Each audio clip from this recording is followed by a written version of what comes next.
Muito bom dia, amigos ouvintes da Rádio Onda Nova FM.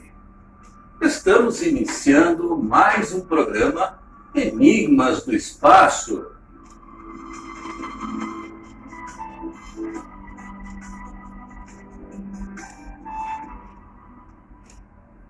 Hoje vamos falar sobre a morte, esse momento que tanto intriga o ser humano, envolvendo em uma rede de mistérios indecifráveis, e que existe desde quando o ser humano surgiu na face da Terra, em especial desde o momento em que o primeiro ser humano faleceu, morreu.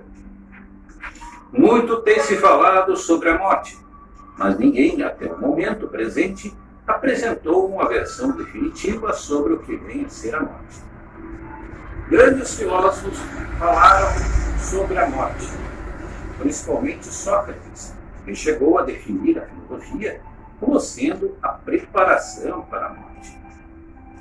E essa assertiva socrática se materializou num dos mais belos diálogos de Platão, chamado Hédon, que este grande mestre dedicou ao tema da imortalidade da alma após a morte, no qual Platão descreve os momentos finais da vida do próprio Sócrates, momentos antes do seu mestre ingerir cicuta, como as autoridades de Atenas haviam determinado como a sua pena capital. Debates maravilhosos sucederam ao longo da história humana a respeito da morte, desde Platão, Epicuro e Nietzsche, o que revela a grandiosa importância que o homem sempre deu para a morte, valendo destacar uma máxima muito extraordinária de Epicuro, quando o mesmo preleciona ao asseverar a morte é uma quimera, porque enquanto eu existo, ela não existe, e quando ela existe, eu já não existo. Vale destacar que Epicuro se destacou como filósofo a fazer com que o ser humano refreasse, até mesmo perdesse o medo da morte. Nietzsche, esse grande filósofo prussiano, hoje alemão, que escreveu obras memoráveis criticando a religião, em especial a morte, destacando até mesmo os seus pronunciamentos sobre a morte de Deus. Tinha como filosofia central a própria afirmação da vida, deixando para a interpretação futura. Protejo ele entre a morte voluntária e a morte covarde, assim como a análise da relação entre o homem e o tempo. Ao chegarmos a Heidegger, nos deparamos com uma conclusiva afirmação de que o homem é um ser que caminha para a morte. Por tal razão, deve avaliar a sua relação com o mundo, com a vida, que se concretiza com os conceitos de preocupação, complexo, culpa, angústia, etc. Considerando as observações de Montaigne, estaremos diante de um ensinamento interessante, quando ele diz que meditar sobre a morte é meditar sobre a liberdade, que existem duas formas de se enfrentar e estudar a morte, uma através do estudo e outra através da contemplação.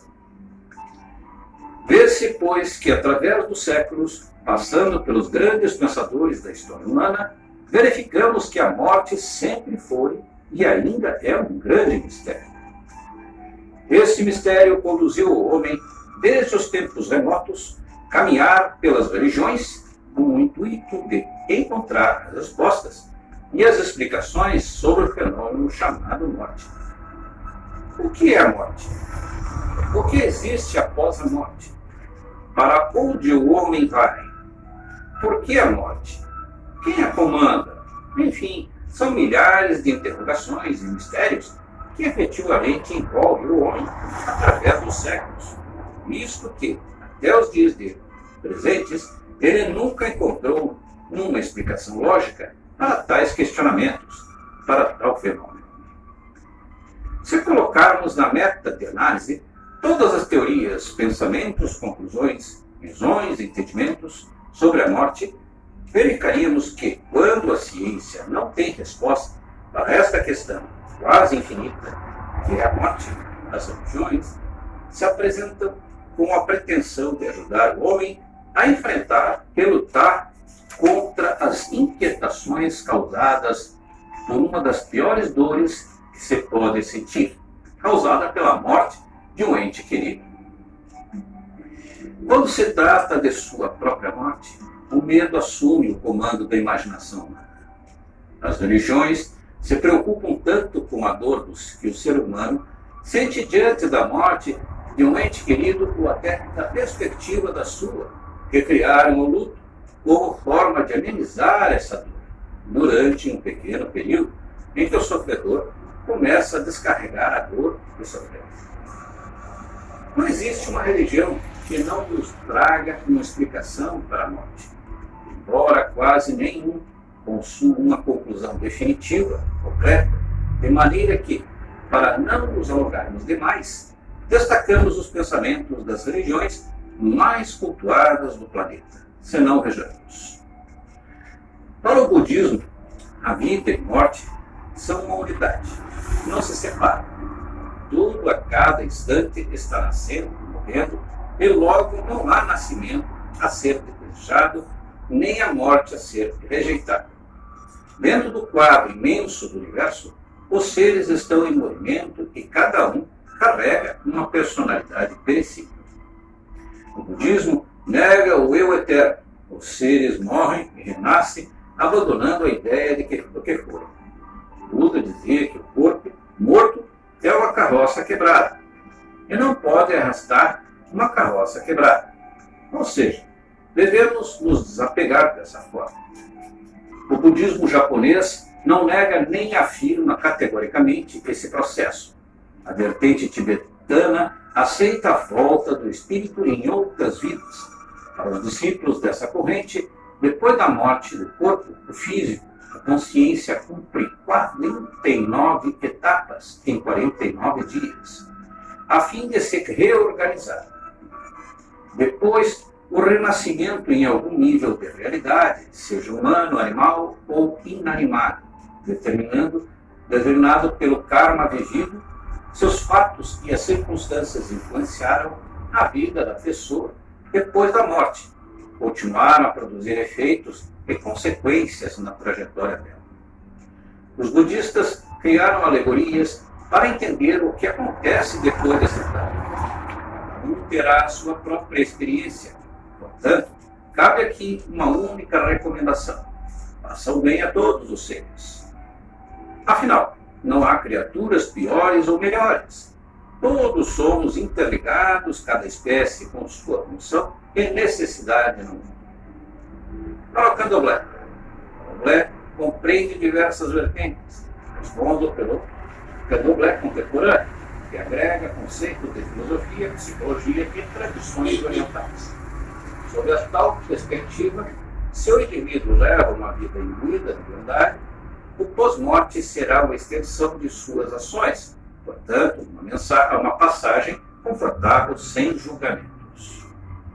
Tal passagem pode ser facilitada também pela influência dos orixás, entidades que representam o vento, o mar, a mata, assim por diante, que servem de guias espirituais. Acreditamos no processo evolutivo da reencarnação e na existência de reinos espirituais para onde se encaminham os mortos dedicados a cada tradição religiosa. Essas comunidades interagem, não há fronteiras entre elas. Depois da morte, o tempo é relativo e o espírito pode ser resgatado ou não. Tudo dependerá de como usou o livre-arbítrio. Quem realiza esse resgate nas comunidades espirituais são espíritos de luz, como velhos, caboclos, índios e as companhias que receberam quem chega e também transmitem ensinamentos com vistas à evolução. Depois de sucessivas reencarnações, o espírito pode optar por servir aos homens encarnados como ser de luz e não mais retornar à Terra. Ainda assim, segue trabalhando pelo próprio aprimoramento. Para o catolicismo, o fundamento da fé na ressurreição se encontra no fato de que Deus ter ressuscitado seu Filho Jesus. Morrer e ser ressuscitado significa chegar a uma ampliação plena da cognição, de tal maneira que só na morte a pessoa tem a possibilidade de conhecer com clareza total e absoluta o significado e as consequências de sua vida vivida, no nível individual, sociocultural, histórico e cósmico. Ela própria, junto com Deus, e com base nos parâmetros dele, julga sua trajetória, percebendo em que, à medida que correspondeu ou não às diretrizes divinas. Tal processo é conhecido por juízo final. Na morte, Deus oferece a cada pessoa uma última oportunidade de conversão, um momento chamado de purgatório. No entanto, ela pode se negar a aceitar os critérios superiores por ele estabelecido. Ao agir assim, criaria para si uma situação degradante, o inferno. Deus quer que todas as pessoas alcancem a plenitude, o céu, que significa a comunhão plena e íntima com Ele. Dessa forma, o ser humano fica para sempre amparado pelo amor divino, numa felicidade total, além de viver em comunhão com seus irmãos e irmãs. Para o Espiritismo, de acordo com a doutrina espírita, o espírito, essência de ser, continua vivo depois da morte, que só atinge o corpo que encontramos no outro lado, reflete o que realizamos na Terra. É uma consequência justa baseada no merecimento. Desencarnação é o processo de libertação do espírito. No entanto, esse pode ficar apegado a dores, paixões, vícios, materialismo, preocupações. O desligamento do plano material consome dias, meses ou até anos. E há inclusive aqueles que não sabem que desencarnaram. Por isso é importante termos em vida a compreensão de que haverá continuidade, de que não faremos a travessia sozinhos. O espírito é acompanhado por amigos espirituais e familiares. Portanto, amigos, deduzimos que todos esses estudos, desenvolvidos por séculos e séculos, que marcaram a caminhada do ser humano por este planeta, não conseguiu uma humanidade e muito menos uma resposta conclusiva e direta sobre esse fenômeno chamado morte. Entretanto, ao estudarmos até mesmo com pouca minudência a obra que sempre recomendo aos amigos ouvintes, chamada Universo em Desencanto, encontramos a resposta lógica, concreta, direta sobre a morte.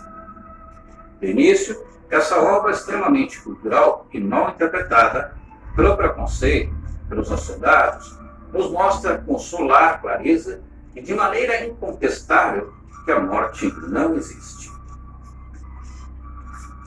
Ele nos revela, de início, a origem do ser humano, da humanidade, de tudo que existe como universo e todos os seres e astros que nele fazem presentes, descrevendo com precisão no início que deu origem ao universo e como os seres vivos que nele habitam também surgiram através de um processo de transformação e não de criação.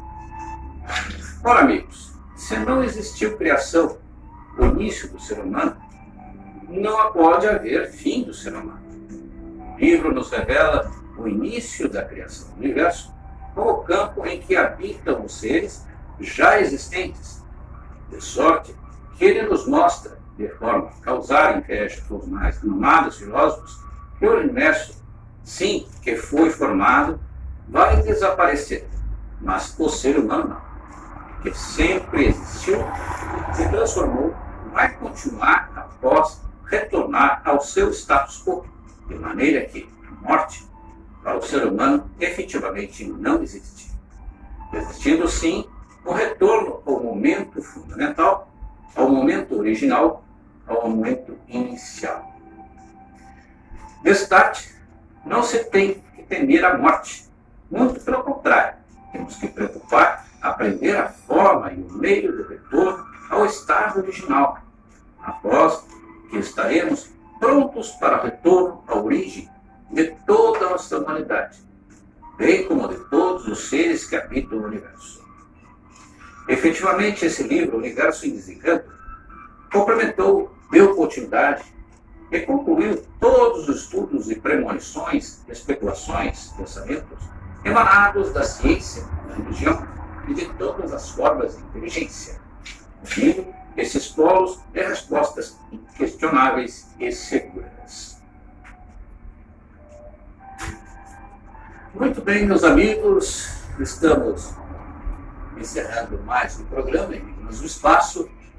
Vos agradeço a audiência dispensada e aguardo-vos as suas indagações no decorrer dessa semana sobre o tema hoje mencionado, sempre nos canais que anunciamos aqui. Marcelo de Figueiredo Ramos, @gmail.com e no DDD WhatsApp, DDD 51 996 14 10 41. A respeito do sorteio do livro, é importante que a pessoa venha buscar o seu livro e tirar as dúvidas a respeito de questionamento deste conhecimento e de tudo que nós sempre procuramos transmitir aqui na rádio. O Celso, então, anunciará para vocês, durante a semana, para a pessoa vir buscar o seu livro aqui na rádio. Ivanete Siqueira, por favor, venha buscar o seu livro. Tenho certeza que vai ser de boa, grande utilidade para você. Faça bom proveito dele. Então, vos agradeço novamente e desejo-vos um ótimo final de semana. Um forte abraço, meus amigos.